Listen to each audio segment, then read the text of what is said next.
NDTV India के इस खास शो देश प्रदेश में आपका स्वागत है। मैं हूं शाहरुख खान।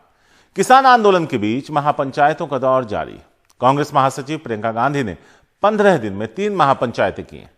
कल मुजफ्फरनगर में महापंचायत की, जहां से राकेश टिकैत आते हैं। क्या है इस राजनीतिक किसान पंचायतों का सामाजिक और राजनीतिक असर, देखते हैं हमारे सहयोगी सौरभ शुक्ला की यह रिपोर्ट। 40 साल के सुशील शर्मा मुजफ्फरनगर की महापंचायत में प्रियंका गांधी को सुनने आए हैं। गन्ना किसान सुनील शर्मा का कहना है कि उन्होंने पिछली बार बीजेपी को वोट दिया था, लेकिन अब वो परिवर्तन चाहते हैं। हमने समर्थन किया परिवर्तन के हिसाब से बीजेपी को। सत्ता में कांग्रेस पार्टी थी तो लोगों का एक मिशन था कि बदलाव करेंगे, परिवर्तन करेंगे। तो इस बार भी परिवर्तन के मूड में है जनता। ये जो महंगाई है और तरह तरह के वाद विवाद पैदा हो रहे हैं, आपसी भाईचारा बिगड़ रहा है, किसान को परेशानी हो रही है बहुत ज्यादा।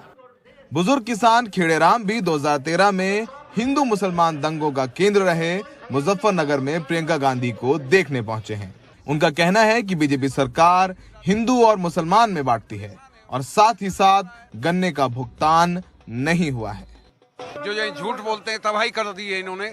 इन लोगों ने मतलब जो 14 दिन के लिए पेमेंट के लिए कहा था गन्ने के लिए, 14 दिन के बजाय इन्होंने 1.5 साल पिछले पेमेंट को लिया, वो भी पूरा नहीं हुआ है। किसान परेशान है और उनसे पैसा नहीं मिल रहा है। प्रियंका गांधी को भी पता है कि पश्चिमी उत्तर प्रदेश में किसानों के बीच गन्ने का भुगतान एक बड़ा मुद्दा है, इसलिए उन्होंने अपने भाषण में गन्ने के भुगतान को सीधे प्रधानमंत्री से जोड़ा कि प्रधानमंत्री जी ने अपने लिए दुनिया में भ्रमण करने के लिए 2 हवाई जहाज खरीदे और उन 2 हवाई जहाजों की कीमत 16,000 करोड़ रुपए है। आपके गन्ने के भुगतान से ज्यादा उनके पास अपने 2 हवाई जहाजों को खरीदने के लिए पैसे हैं, लेकिन आपके देश भर के किसान के भुगतान के लिए पैसे नहीं है। 2013 के मुजफ्फरनगर दंगों के बाद लोकसभा और विधानसभा चुनावों में बीजेपी ने पश्चिमी उत्तर प्रदेश में क्लीन स्वीप किया था। यहां तक कि अपने गढ़ में भी चौधरी अजीत सिंह और जयंत चौधरी को हार का सामना करना पड़ा था। लेकिन अब सूरत बदल चुकी है। प्रियंका गांधी की महापंचायत में आई भीड़ इस बात की तस्दीक करती है।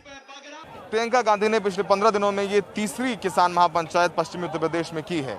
शामली, बिजनौर और आज मुजफ्फरनगर। उनको पता है कि अगर राजनीतिक विरासत या राजनीतिक खोई हुई जमीन वापस पानी है तो किसानों को टटोलना जरूरी है, क्योंकि पश्चिमी उत्तर प्रदेश से राकेश टिकैत भी हैं। इससे पहले चाहे वो चौधरी चरण सिंह रहे हों, उसके बाद राकेश टिकैत के पिता रहे हों, सबका जन्म यही हुआ, सबकी कर्मभूमि यही रही। इसीलिए वो बार बार पश्चिमी उत्तर प्रदेश पहुंच रही हैं और कोशिश यही है कि किसानों के जरिए आगे आने वाले विधानसभा चुनाव में कांग्रेस को वापस से यूपी में खड़ा किया जाए।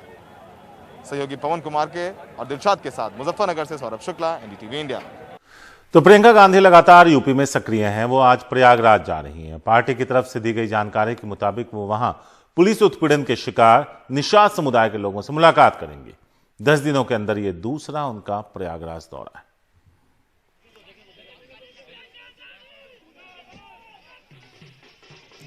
मध्य प्रदेश के खरगोन के जिला अस्पताल से इंसानियत को शर्मसार करने वाली एक तस्वीर सामने आई है। यहां के गार्ड ने इलाज के लिए आई एक महिला को करीब 300 मीटर तक घसीटते हुए सड़क पर लाकर छोड़ दिया। घटना गुरुवार शाम की बताई जा रही है। उस वक्त बारिश हो रही थी।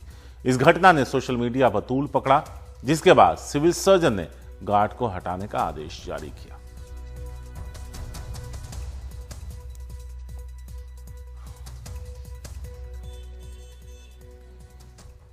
यूपी के कासगंज में सिपाही हत्याकांड के मुख्य आरोपी 1 लाख का इनामी बदमाश मोती को पुलिस ने मुठभेड़ में मार गिराने का दावा किया है।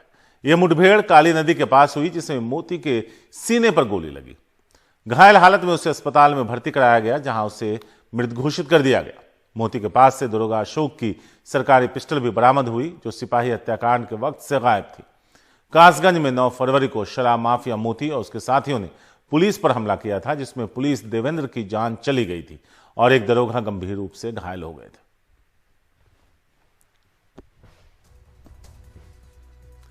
इंदौर पुलिस ने हथियारों का एक बड़ा जखीरा बरामद किया है। पुलिस को 29 पिस्टल, 22 देसी कट्टे और 14 जिंदा कारतूस मिले हैं। पुलिस ने इस मामले में 5 लोगों को गिरफ्तार किया। गिरोह के तार कई राज्यों में फैले हैं। गिरोह हथियार को बेचने के लिए एक जगह जमा हुए थे। पुलिस ने गुप्त सूचना के आधार पर छापा मारकर कार्रवाई की। कर्नाटक के बेंगलुरु जिले की पुलिस ने पॉपुलर फ्रंट ऑफ इंडिया यानी पीएफआई के खिलाफ कानून तोड़ने और भड़काऊ भाषण देने का मामला दर्ज किया है। हाल ही में पीएफआई ने अपने कार्यक्रम में केंद्र की बीजेपी सरकार पर तीखा हमला बोला था।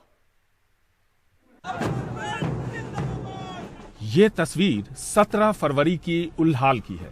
मैंगलोर के पास का एक संवेदनशील इलाका। यहां पीएफआई ने यूनिटी मार्च निकाला था। पुलिस का कहना है कि इसकी इजाजत नहीं दी गई थी। हमने स्टेज प्रोग्राम के लिए एक परमिशन दिया गया था, सिर्फ स्टेज प्रोग्राम के लिए, लेकिन प्रोसेशन भी किए और यूनिफॉर्म जो उनके कैडेट्स होते हैं उनके ऑर्गेनाइजेशन के, उनको लेके करीब 300 से ज़्यादा कैडेट्स को लेके मार्च भी किया गया और उसके बैकग्राउंड में 2 केस किए।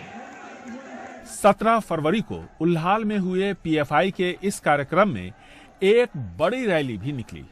पुलिस के मुताबिक पिछले अनुभवों और कोरोना को ध्यान में रखते हुए पुलिस इस रैली के पक्ष में नहीं थी, लेकिन पीएफआई का दावा है कि इस कार्यक्रम के लिए जरूरी इजाजत ली गई थी। इसमें जो चार्जेस लगाया गया है, एलिगेशन है, वो सब बेबुनियाद है, क्योंकि ये प्रोग्राम पूरी जो लीगल परमिशन के साथ जो हुई है और ये सिर्फ इसीलिए पुलिस के ऊपर स्टेट गवर्नमेंट प्रेशर किए करके ये मुकदमा दर्ज किए हैं। हम ऑफिस बेरर पीएफआई के कार्यक्रम में एक ऑफिस के व्यक्ति ने देश के संविधान के खिलाफ बयान दिया। ये देश विरोधी बयान था और नफरत से भरा हुआ था। Against the country, against the nation. बगैर इजाजत के रैली और मार्च निकालने के साथ साथ भड़काऊ भाषण का भी मामला पुलिस ने दर्ज किया है। उल्हाल में हुए इस कार्यक्रम के दौरान पीएफआई ने केंद्र सरकार की नीतियों और संघ परिवार पर जमकर बयानबाजी की थी। हालांकि संघ परिवार और पीएफआई के बीच तकरार पुरानी है, लेकिन इसमें कोई दो राय नहीं कि कोरोना के बढ़ते संक्रमण के बीच इस कार्यक्रम के दौरान मास्क और सोशल डिस्टेंसिंग की खुलकर अनदेखी की गई।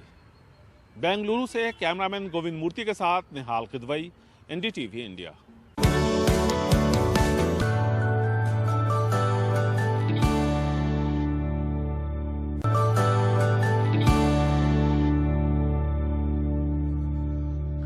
कश्मीर में आतंकी हमले में मारे गए पुलिस के दोनों जवानों को लोगों ने नम आंखों के साथ विदाई दी।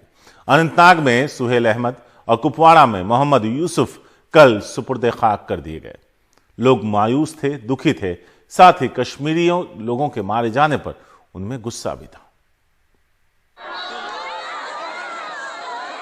सुहेल अहमद और मोहम्मद यूसुफ की नमाज जनाजा में शरीक होने अनंतनाग और कुपवाड़ा में हजारों लोग आए। इन दोनों पुलिस वालों की मौत जुमे को एक आतंकी हमले में हुई थी और पूरा वाकया कैमरे में कैद हो गया। सुहेल अपने पीछे अपनी बीवी और 2 बच्चों को छोड़ गए हैं। 2 साल पहले उनके एक रिश्तेदार जो राज्य पुलिस में असिस्टेंट सब इंस्पेक्टर थे, उनकी भी एक आतंकी हमले में मौत हुई थी। जितना इसकी मतलब प्रशंसा किया जाए उतना बहुत कम है। 8 साल पहले भर्ती हुआ था। सुहेल परिवार में एक माँ है और 2 उसकी बीवी है और उसके 2 बच्चे हैं। अनंतनाग से करीब 185 किलोमीटर दूर कुपवाड़ा के जिरहामा में मोहम्मद यूसुफ के जनाजे में भी गम और गुस्से का माहौल है। यूसुफ अपने परिवार में अकेले कमाने वाले थे। अब सबके जहन में यही सवाल है कि उनके 4 बच्चों की देखभाल कौन करेगा। ये खून खराबा अगर रोज रोज होता है, ये मरते हैं, पुलिस वाले मरते हैं वो भी कश्मीरी है, सिविल मरते हैं वो भी कश्मीरी है, तो हर तरफ से कश्मीरी मर रहा है। इसको कोई होना चाहिए। कमाने वाला ये एक ही था, यही शहीद हो गया बेचारा, और कमाने वाला कोई नहीं, छोटे छोटे बच्चे। पुलिस वालों पर हमले की तस्वीरें देखने के बाद कश्मीर के लोग सकते में हैं, लेकिन परिवार वालों के साथ हमदर्दी दिखाने के अलावा कुछ और कर भी नहीं सकते। नजीर मसूदी की रिपोर्ट, एनडीटीवी इंडिया।